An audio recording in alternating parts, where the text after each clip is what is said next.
Assalamualaikum warahmatullahi wabarakatuh. Kembali lagi bersama saya, Ambel Sofiandi. Kali ini saya tidak sendirian. Saya ditemani seorang mahasiswa. Hai guys, Nah, di sini saya ingin mengobrol-ngobrol santuy. Nah, mau tahu kan gimana ceritanya? tetap stay tune ya.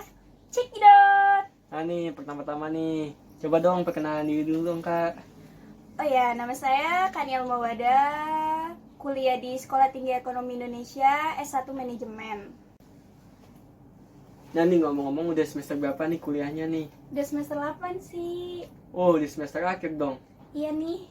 Lagi nyusun skripsi ya? Iya, lagi sambil nyusun skripsi. Doain aja ya, semoga skripsi saya lancar sampai sidang nanti. Amin, amin, amin. Amin. Nah, pertama-tama nih kita flashback ke belakang dulu yuk. Nah, saya mau tanya nih, gimana sih kakak tahu nih tentang kampus stay itu dari mana? Apakah ada referensi dari guru kah, teman kah, atau saudara yang kuliah di sana? Oke, kita flashback ke belakang nih ya kak. Sebelum saya mengenal kampus stay ini, dulu saya salah satu siswi di sekolah saya yang dapat jalur undangan, jalur SNMPTN.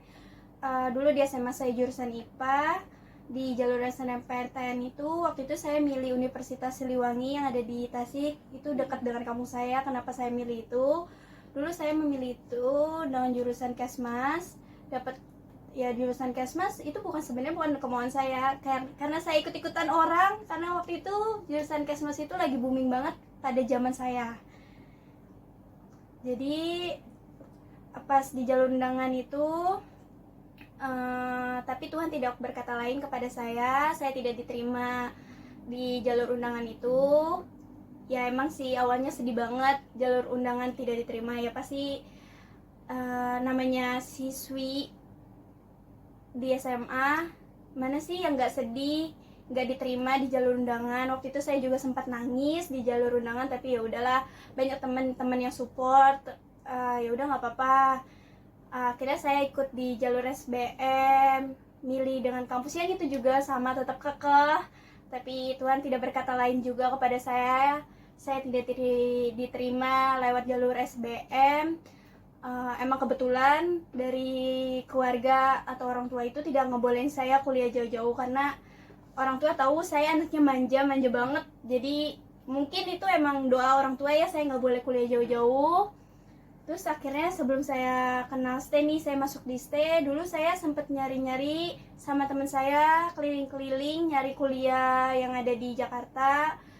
Waktu itu keliling beberapa kampus, salah satunya kampus STE ini. Terus sebelum saya keliling sama teman-teman saya, waktu itu saya sempat nanya sama saudara saya, karena kebetulan saudara saya itu kak kuliah di STE ini nih sebelum saya, jadi dia udah semester 2 dan saya itu kan baru masuk. Akhirnya saya nanya dulu, terus dia mensarankan saya ya udah kuliah bareng saya saja. Terus aku bilang ya udah nanti gitu kan. Akhirnya saya nyari-nyari sama teman-teman saya, ya sudah. Akhirnya waktu itu saya memilih 2 kampus, antara STE sama satu lagi nih kampus itu. Akhirnya saya mengikuti ujian dulu sebelum masuk di STE sama yang kampus itu. Ya sudah kayak gitu. Saya mengenal STE itu bukan dari saudara saya sih. Terus sama saya cari tahu sendiri. Oh, flashback yang sangat mengaruhkan ya kak, dengan usaha-usaha kakak nih yang berjuang keras nih demi masuknya kampus negeri nih. Nah nih, pertanyaan selanjutnya nih, kakak itu masuk stay itu ngambil jalur mandiri kah atau jalur beasiswa? Waktu itu saya sebelum masuk STE itu tuh saya kan sempet ikut tes dulu tuh di STE, kayak ujian dulu sama teman saya nih berdua.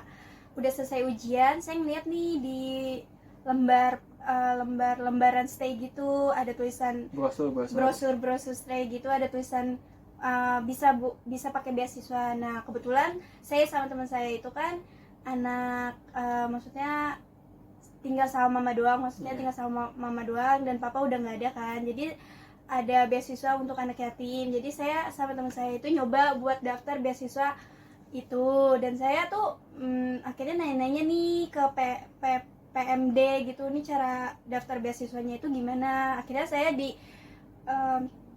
diarahkan untuk ke bagian beasiswa. Akhirnya saya nanya nih sama teman saya berdua, nih cara daftar beasiswa ini gimana ya. Terus dari pihak kampus itu ngasih tahu syarat-syaratnya apa aja. Dan kebetulan selang dari saya nanya-nanya itu, kebetulan saya sama teman saya itu berdiskusi untuk ingin kayak coba-coba untuk ngikutin beasiswa itu. Ya siapa sih yang gak mau kan kuliah gratis gitu. Terus akhirnya saya berdiskusi nih sama teman saya untuk buat mencoba ikut beasiswa itu. Akhirnya saya sama teman saya itu ya udah berniat untuk kayak ngumpulin syarat-syaratnya. Saya udah informasiin sama orang tua kan. Akhirnya syaratnya udah terpenuhi nih saya sama teman saya. Akhirnya saya kasih syarat itu ke stay, ke pihak stay ya. Akhirnya saya sama teman saya udah dong ngikutin syarat itu. Tapi waktu itu kebetulan saya sama teman saya itu dapat potongan gratis, dapat potongan harga nih di kampus lain, bukan kampus stay ya kak, masuknya kampus lain. Jadi akhirnya dari saya sama teman saya itu kan pihak stay itu kayak nggak ada respon nih beasiswa kita gimana, karena kan sebenarnya nggak ngarepin kayak dapat beasiswa, tapi kan kayak ya udah. Terus akhirnya dapat potongan harga di kampus lain, mau nggak mau saya ngambil kampus yang lain dulu, kampus yang lain tuh. Akhirnya saya udah daftar, udah ikut tes juga di kampus lain sama teman saya berdua, udah ikutin masa orientasi di sana juga, udah belajar selama seminggu nih di sana di kampus yang lain. Nah selama seminggu ini tuh tiba-tiba nggak tahu kenapa ada respon dari stay, telepon saya tiba-tiba gitu kak, dari pihak beasiswanya langsung nanya gitu. Akhirnya saya ditelepon dari pihak stay, saya itu tuh kaget ya, karena saya tuh dapat kaget karena saya tuh diterima beasiswa anak yatim itu di stay. Jadi tuh ya gimana ya, senang sedih, tapi kayak kan saya udah kuliah, jadi kayak bingung nih mau milih antara kampus tetap yang saya udah kuliah atau saya milih stay. Akhirnya saya remukin dulu nih sama orang tua saya milih yang mana. Terus akhirnya kata orang tua saya mending milih yang ini aja. Ya udah, akhirnya saya mengikuti arahan orang tua. Akhirnya saya milih stay untuk beasiswa itu ya. Saya akhirnya masuk stay pakai jalur beasiswa. Tapi itu saya doang, teman saya tidak mau mengikuti. Jadi ya sudah, itu saya aja. Berarti dari flashback yang kemarin, flashback yang itu kak, jadi saya tahu mungkin Tuhan gak ngasih saya di jalur-jalur itu, tapi Tuhan ngasih jalur yang terbaik. Mungkin dari saya masuk stay jalur beasiswa ya Tuhan meringankan beban dari orang tua saya juga sih. Ya bersyukur aja sih, alhamdulillah saya bisa masuk stay sampai sekarang. Saya kan udah semester 8 nih. Jadi gitu ya kak ceritanya. Cerita sangat menginspirasikan nih bagi adik-adik yang ingin masuk perkuliahan nih. Iya benar begitu.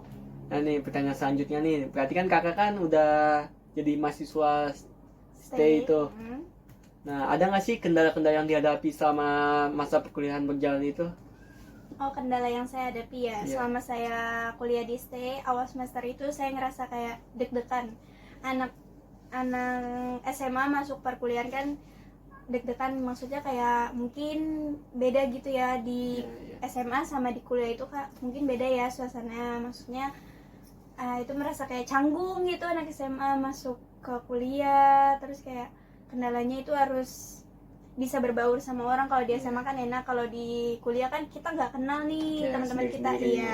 Teman-teman kita kebanyakan orang-orang baru yang kita baru kenal. Akhirnya kendalanya itu. Terus kendala, karena kan saya dulu di SMA kan saya jurusan IPA dan saya nyebrang, ini saya masuk ke S1 manajemen, jadi saya nyebrang dari IPA ke manajemen. Jadi saya harus bisa ngikutin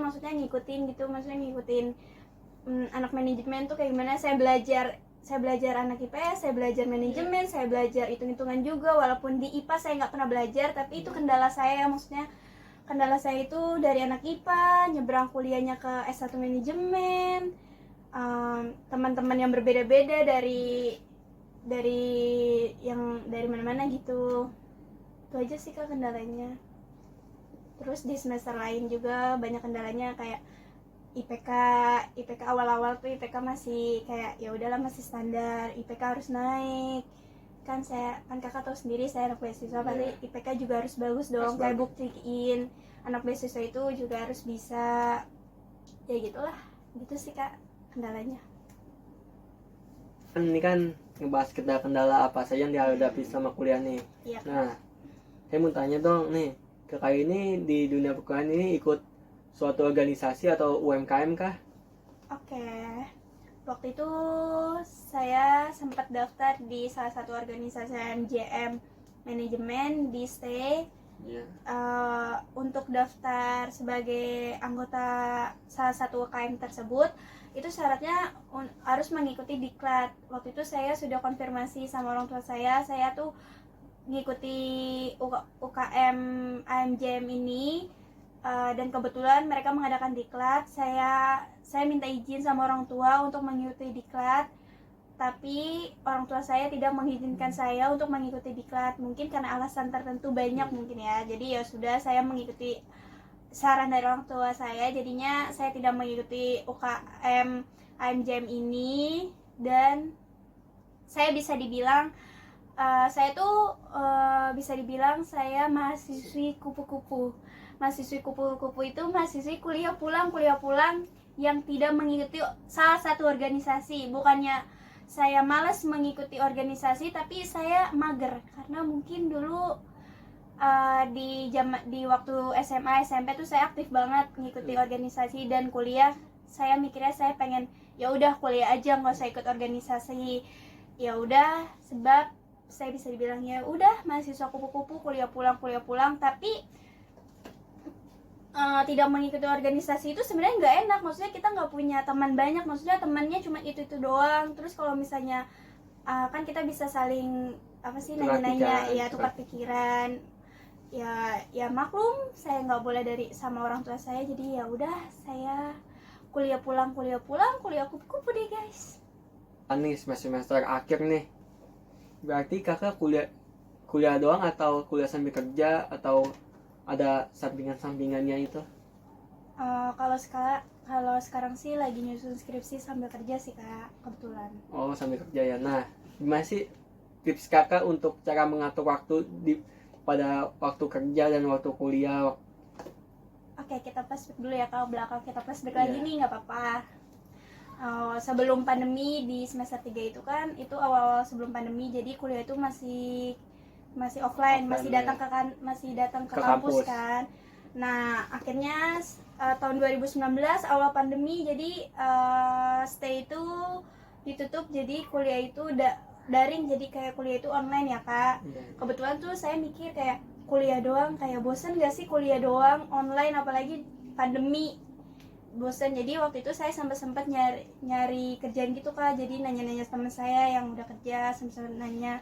Terus akhirnya saya dimasukin sama teman kampus saya di salah satu kantor lah ya Kak, untuk mengisi kebosanan saya yang kuliah aja. Cara bagi waktunya itu emang awal-awal saya kerja sambil kuliah itu tuh kayak beban. Ya maksudnya kayak aduh beban, banyak pikiran, kayak kuliah udah itu masih di semester 6 sih saya kuliah, belum skripsi ya, jadi itu masih semester 6. Awal-awal saya kerja itu saya masih di semester 6 itu, dan di semester 6 ini tuh banyak banget tugas, jadi saya kayak aduh pusing, beban, apa saya mau nggak usah kerja aja, tapi bosen gak sih kuliah doang, apalagi masa pandemi kan kakak tahu sendiri, pandemi, bosen lah kuliah doang. Akhirnya dengan seiring berjalannya waktu saya bisa bagi waktu antara kuliah sama kerja saya nih. Jadi saya selama di kerjaan saya bisa sambil kuliah, kuliah bisa sambil kerja. Jadi ya udah bagi waktu aja pikirannya.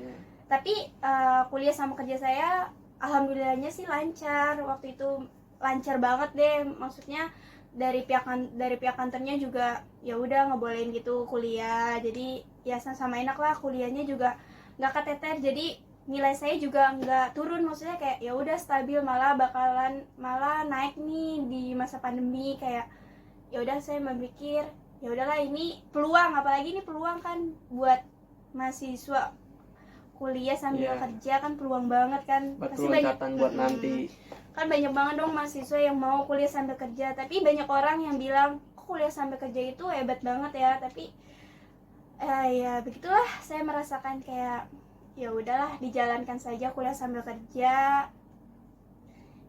Ya udah, alhamdulillahnya lancar dua-duanya, dan sekarang sampai di semester 8 saya nyusun skripsi sambil kerja. Ya itu 2 kali lipat saya bagi waktunya. Ya gitulah, saya bagi waktunya. Ya sudah, jalankan saja, yang penting mah jalankan saja niat. Kalau emang dari awal udah niat, semua bakal berjalan dengan lancar sih Kak.